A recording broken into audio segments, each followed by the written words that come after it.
2 weeks ago, my 25 female fiancé and I, a 28-year-old man, were engaged. We've been dating for the past 5 years. I was beat when I got home from work 3 weeks ago. She was seated at the dining table with her buddy Mike when I got home. I approached my girlfriend, gave her a cheek kiss, and made out with Mike. Since I knew him well and he had known my fiancée since they were little, I didn't really give his presence much thought. I asked him if he wanted something to drink, like a beer, but he said he was here to chat to me. At first, I couldn't quite understand, but as soon as I saw their grave expressions, I realized something major was wrong. I also took a seat at the table and got a beer from the refrigerator. I just sat there dumbfounded as they talked about how close Mike and I had been over the past few years. I didn't get what they were attempting to say. Mike and I were, I believe, kind of social buds. Needless to say, I would hang around with him if we were both at the same ball. However, I never truly went out on my own or scheduled special times just for us. I simply told them to cut to the chase and not waste any more words. I was worn out and didn't want to waste any more time arguing the point. Mike recently lost his job and was kicked out of his apartment, so my girlfriend asked if it would be all right if he stayed over for a few weeks. I assured her that he was welcome to stay as long as he cleaned up after himself and did domestic chores like bringing out the trash. He stood up, embraced me tightly, and said, "Thank you." I had no idea this man was a dirty drunk. Things weren't too horrible throughout the first week. He basically stayed to himself, completed the tasks I gave him, and it was enjoyable to have a company to watch hoops with in the house. After the first week, everything drastically changed. Empty beer cans began to appear everywhere, and our couch was stuffed with his filthy socks, among other things. When I questioned him about it, all he said was that he was sorry and that it would never happen again. My fiancée informed me, but she advised me to be patient with him as he was going through a difficult period and would soon recover. Things simply get worse. It was when I noticed desiccated vomit on our toilet seat that I began to assume he was an alcoholic. Empty bottles of vodka, whiskey, and rum began to appear everywhere. I brought it up to him repeatedly, but he responded with the same indifference. Was irritated even more by my fiancé's lack of concern. There was a mess in my flat when I got home from work 5 days ago. I completely lost it.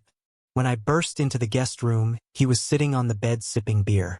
I just lost it over him. I was being tried to calm down by my girlfriend, but I was unmoving. I gave him 2 days to clean my apartment and leave, or else I would have called the police. I suppose he took offense at something I said. He simply jumped out of bed and lunged towards me. All I can recall is that I struck my head on something harsh when he rammed me into the wall behind me. I see an officer pointing a flashlight at my face the next thing I know. He informed me that Mike was secure and that I couldn't harm him when I asked where he was. I was pulled from the floor by another police officer and taken outside. I caught Mike and my girlfriend chatting with a police officer. I'm drifting in and out of consciousness at this point. I wanted to say something to her when she saw me being carried down the stairs like a rag doll, but my head ached too much for me to formulate a coherent phrase. After getting into the police vehicle, I was taken to the station and placed in a holding cell. They just gave me the "I have the right to remain silent" BS when I asked them why over and again. I recall trying to make sense of what had happened while sitting in the detention cell, feeling as though my head would blow at any moment. I seem to recall falling asleep once and having a police officer wake me up. He told me I was lucky that they didn't charge me and that I may go. I could actually make sentences at this time, and my headache felt considerably better. I asked him to tell me what had transpired. They informed me that my fiancée had called to say that I had started drinking again and had become very violent, and that her friend had had to control me in order to prevent me from injuring her. I couldn't figure out who was fighting and who was drinking. He told me the same story once more. I was really pissed off now. I texted my dad to come get me and transport me to my apartment as soon as I received my phone back. I told him to take me home after attempting to ask him why I had spent the night in jail.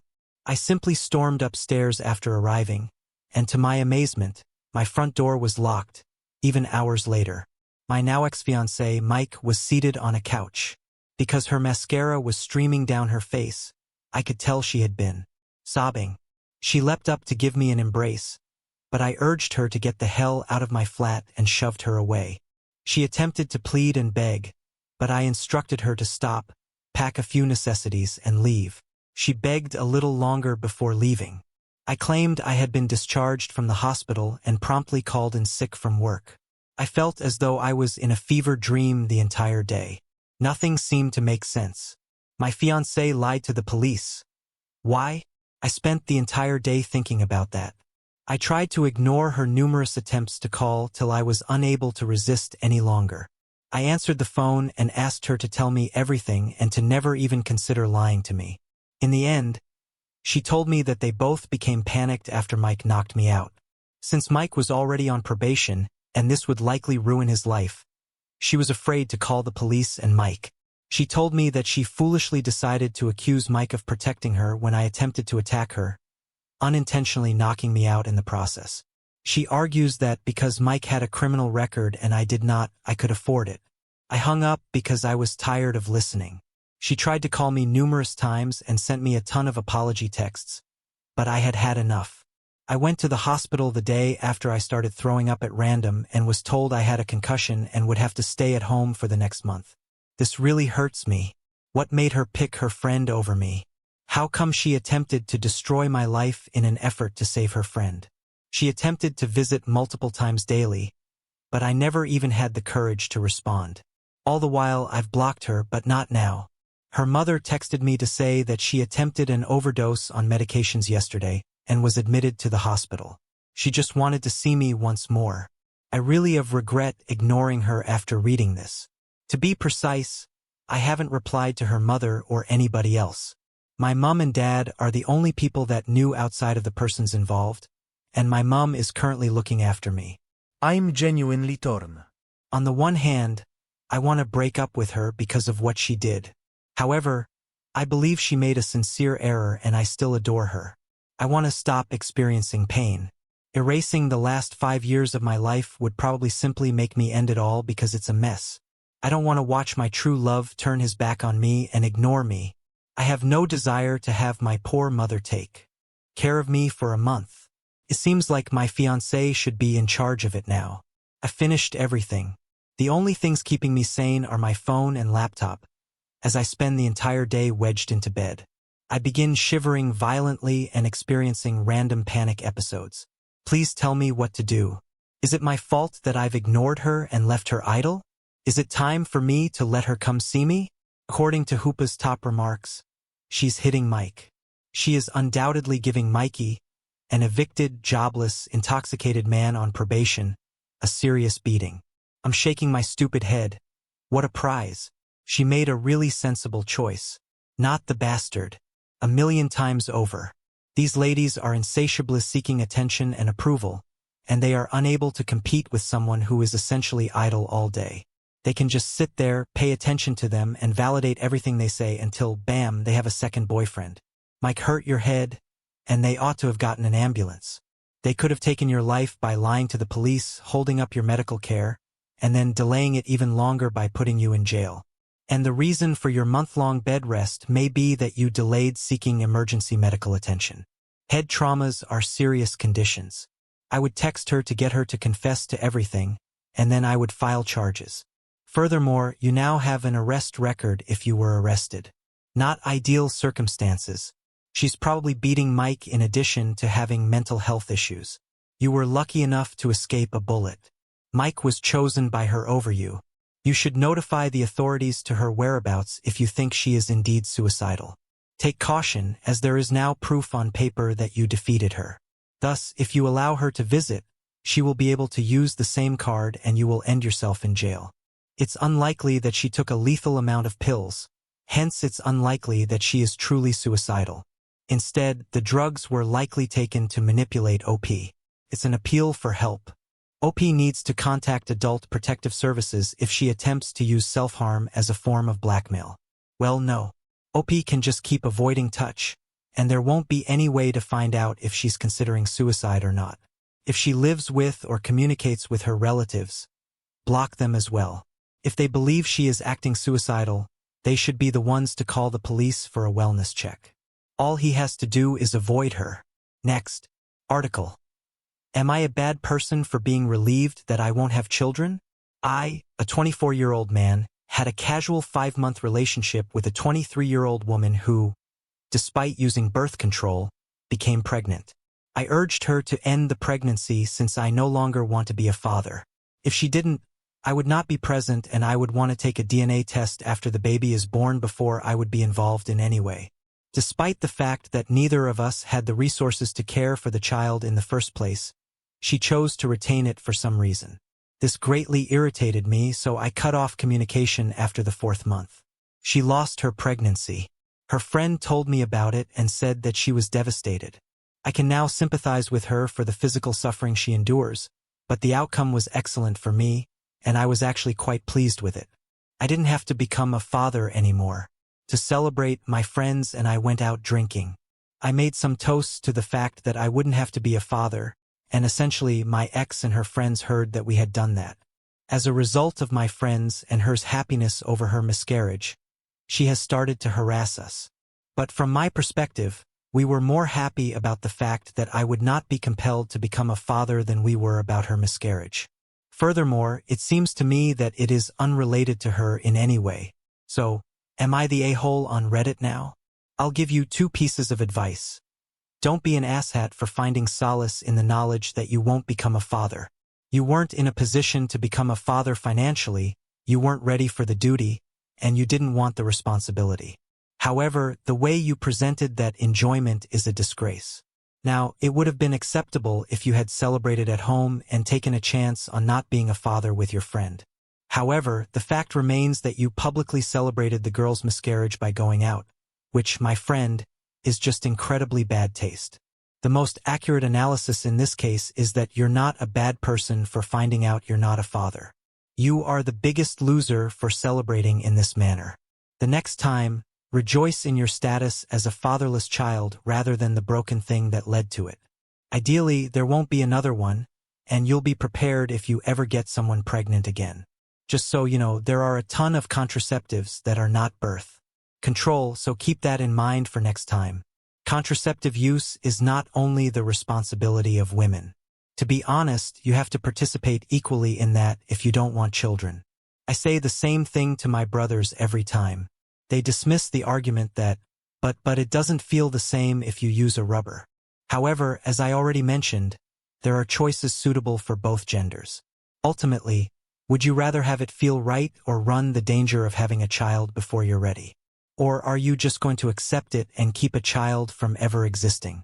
Still food for thought. Have a nice day. And if you have the opportunity to sincerely apologize, please do so. Take off rubber bands or have a vasectomy if you wish to avoid becoming a father. Sir, you have to start taking responsibility for your own birth control. When he decides to climax inside of a lady, he is solely responsible for the destination of his seeds. Regardless of her hormonal BC, IUD, or any other condition, he has chosen to become pregnant. He deserves every consequence because he chose to take a pregnancy risk. He should have a vasectomy or use rubbers if he wants to avoid taking the chance of getting pregnant. Yes, it makes no difference if their partner uses an IUD, is using busy pills, or anything else. Men should always wear protection 100% of the time if they don't want to take the chance of getting pregnant. Last but not least, am I a bad person for utilizing my wife's H passes? Alright, I'm in a difficult circumstance at the moment. Currently, in the 7th year of our marriage, my wife had a 6-month affair and was discovered. It was a startling and terrible event. She obviously offered me a hall ticket for each month that she was having an affair. Years of marital therapy were required to return us to our former state. I made full use of the passes that my spouse granted me back when we first reconciled. My wife was unaware that I had slept with 2 separate ladies on 3 separate occasions. When she gave me the passes, she gave me some instructions. First, she should not know how to use the hall pass unless she asks. Second, if she asks, I must honestly and completely respond. Third, protection is essential. And fourth, there should be no emotional attachment. I complied with every rule. And to be really honest, it eases some of the animosity I felt against her. I suppose that's just how getting even feels. It's a fact, not that that's a fantastic thing. 5 years have passed since everything happened, and we were doing well. She abruptly decided to ask me about the hallway passes last week. As she requested, I answered her honestly. I responded to each query she posed. Perhaps I shouldn't have told the truth. Now that she is depressed and doesn't even look me in the eyes, I realize that we need to get back to marital counseling and possibly even individual counseling. I feel horrible now because I forgot to hold passes and women before she asked. Was I the jerk? The remarks are as follows. You felt horrible because she cheated. She felt horrible, so she muttered something to make herself feel better and give you the impression that you had earned a little revenge on her. After you went out and had a terrific time, she is now feeling just as bad as you did. Two people are now miserable. Ouah, surprise. Why am I giggling? You received what she gave you. She didn't even really. She gave him permission to sleep with two individuals as long as he followed her guidelines. She was a 6-month cheater on him. Yes, as I had intended to imply, she had cheated on me emotionally and physically on more than 6 occasions. It isn't even close to being fair to let him sleep with 6 different people. He ought to have had a full-fledged 6-month affair if that's what he desired. What could that possibly have achieved? He ought to have divorced her if he truly wanted to get revenge. Marriage is not a scorecard for behavior. It is a partnership. You don't ask questions you don't want to hear the answers to for this reason. The hall passes were purely hypothetical till now. She might have hoped that you never used them if things got better to the point where you two were quite happy. But you were truthful when you asked. She can't act as though you haven't dated someone else anymore. These are the results of what she did. She must own that she was the one who initiated this. She lied. She suggested that you get hall passes. Years ago, she had the option to leave after cheating. She made the decision to stay. She made the offer, but I promise she didn't realize it would hurt this much. She most likely felt desperate and would have done anything to get you to stay. Although you didn't ask for guidance, I strongly advise you to schedule the couple's treatment as soon as possible. This isn't your average case of infidelity. As adults, you both reached a decision. It's up to you both how you move on in your relationship. She doubted he would make use of them. Those were the meaningless words of a liar. Yes, a cunning liar engaging in their finest activity, then become angry over it. He is still unaware of the extent of his deception. It's not proof that your partner cheated once if you catch them once. It doesn't mean that they gave up lying either. I adore the restriction prohibiting emotional attachment during her 7-month affair. She's basically a bad person in every way. Yes, it is impossible to be in a real relationship. I am your completely devoted wife and I would never do that, so that would be unjust to me. To be honest, I would be furious with her for her response. What is causing your upset? Did you think I would never use these hall passes when you gave them to me? Were they an attempt to coerce me into rejoining this marriage? Did you never give a damn about the harm you caused or my feelings? Furthermore, you were merely telling another lie to achieve your goals. I see.